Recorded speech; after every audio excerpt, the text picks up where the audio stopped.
So welcome to your very first app with Node.js. In this screencast, we'll write a very simple server application that displays HelloNodeServer in the browser. But first, let us understand what a server actually does, and this is pretty much going to be a platform agnostic explanation. A server is software that listens to requests that a user makes and responds appropriately. This is sort of like a server at a restaurant. You order a pasta and the server takes your order into the kitchen where it gets processed, and once it's prepared, the server gets it to your table. So for you, the diner, the server is the source and the go-to person for placing orders and requests and getting food and the bill at the end. Now, applying the same analogy to a web server, when you open your browser and type www.somewebsite.com, and for our example, let's say it's google.com, your request, after traveling over the web, reaches a software running on a computer somewhere known as a server.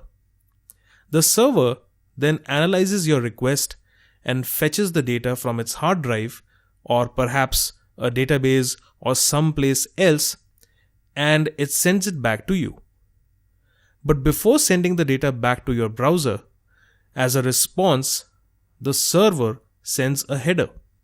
The easiest way to understand a header is an instruction to your web browser to expect data of a particular kind.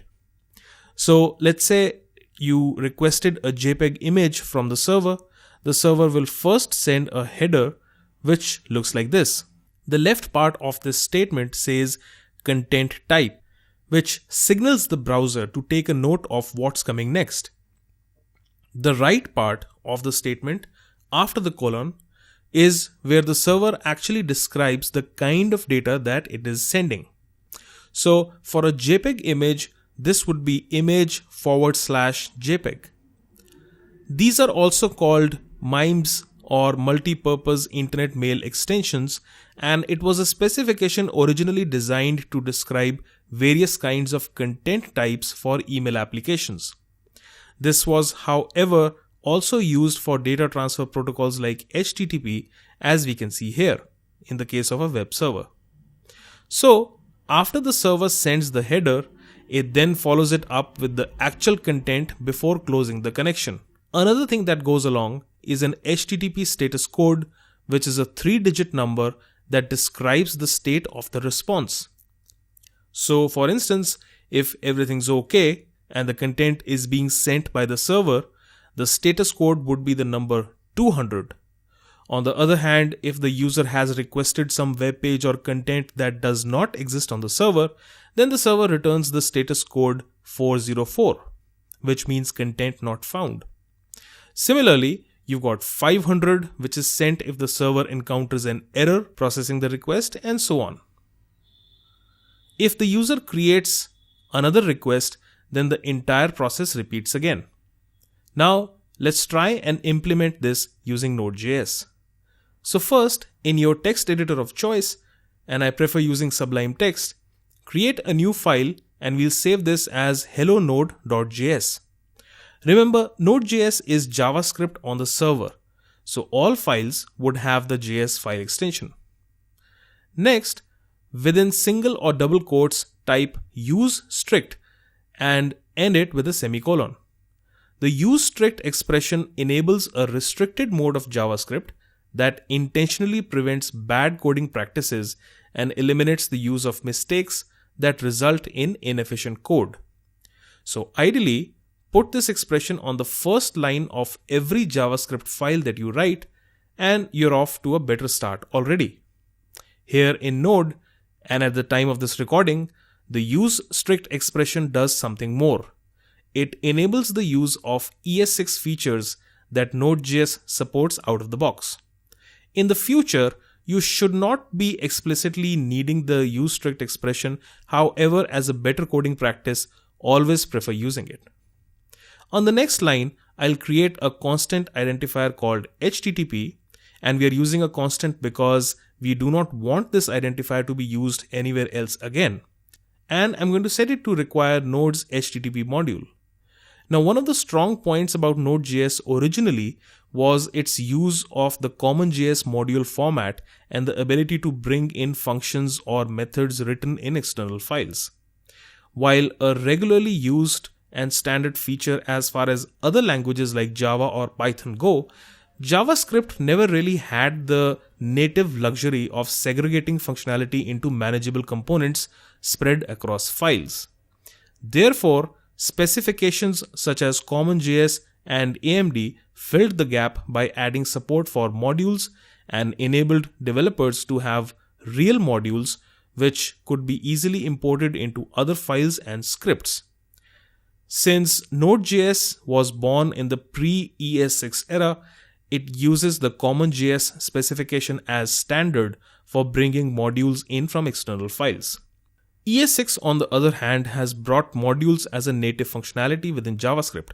But at this point in time, I would not want to use it for the reason that Node is still working on a stable implementation of the ES6 modules, and though you can in fact use modules in Node today, I would advise waiting till it becomes officially announced as a ready-to-use and stable feature. Hence, we'll stick to the require statement for bringing modules in for now. Now, a module is essentially a JavaScript function for most parts, or it could be an object containing a number of useful methods and properties. So when you access a module using the require statement as we've done here, that function or object is then available directly inside our Node.js script and is accessible using the identifier or variable that we use here. So here, the require statement brings in one of the built-in modules that come as a part of Node.js known as HTTP. This particular module provides us with a number of methods that allow us to create server instances and do other HTTP related tasks. So once this is done, I will access this module using the identifier HTTP that we just created, and then I'll follow it up with a dot and we'll call a method called createServer. The createServer method is part of the HTTP module, and as the name implies, it creates an instance of a server that listens to incoming requests that a user makes and allows us to respond to those requests as needed. Now, like most methods in Node.js, the createServer is asynchronous, which means it doesn't block the JavaScript event loop while it is waiting to respond. So how do we use this method? Well, start by defining an anonymous function inside the method call like so. This is known as a callback and is executed once the createServer method is ready to execute and respond. This is where all the logic for this method will go. Now, a server listens to requests and responds accordingly. So we'll provide our callback with two arguments, a request or REQ in short, through which this method brings in the user's request, and a response or RES in short, which allows us to dispatch an appropriate response to the user so he can receive it in his browser, for instance. You can see that I'm using an arrow function here, but you can use a standard JavaScript anonymous function or refer to a named function as well. Now this server of ours will just send back an h1 tag with the text HelloNodeJS to the user. So there isn't much technicality that we will get into. Therefore, the next thing that we'll do is access the response object by using the res variable and access a built-in method called writeHead. Now remember when I said that the server sends an HTTP status code and a header before sending in the actual data? So this is what the writeHead method will accomplish. So first, I'll send an HTTP status code of 200, which means OK. Then we'll put a comma and we'll send an object which will contain the header. So type content-type in single quotes or double quotes, and after the colon in the quotes we'll type text/HTML because we'll send one HTML string to the user. Next, we'll access another response method called end, and practically this sends the actual data and closes the response. Inside this method, we'll type out our HTML string, which is an h1 tag with the message hello node.js. So this creates your instance of a server. Pretty cool, right? But this server won't do a thing unless it listens to a specific port on your computer. Data flows in and out through gateways on a computer known as ports.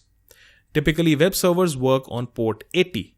However, we will not use port 80 here, but instead, we'll make our server listen and respond on port 3000. For this purpose, I will chain in a listen method which accepts two arguments. The first one is the port number, so I'll type 3000 here. And the next one is an optional callback where I'll just use console.log to print out a message which says server running on port 3000.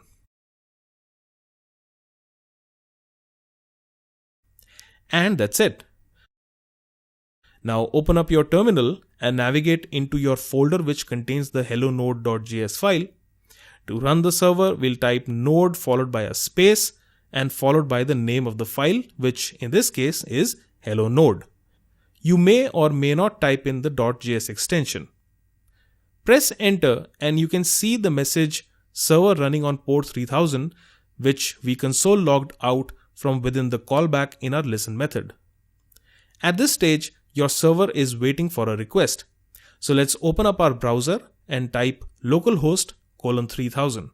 Localhost refers to your own machine's address and our server is running on port 3000 as you would recall from the listen method. And you'll get a big bold H1 tag which says HelloNode.js. So this is how you can write a very simple server instance. But what if your server is required to respond to multiple route requests such as these? Let's go a step further and implement basic routing in our server in the next screencast.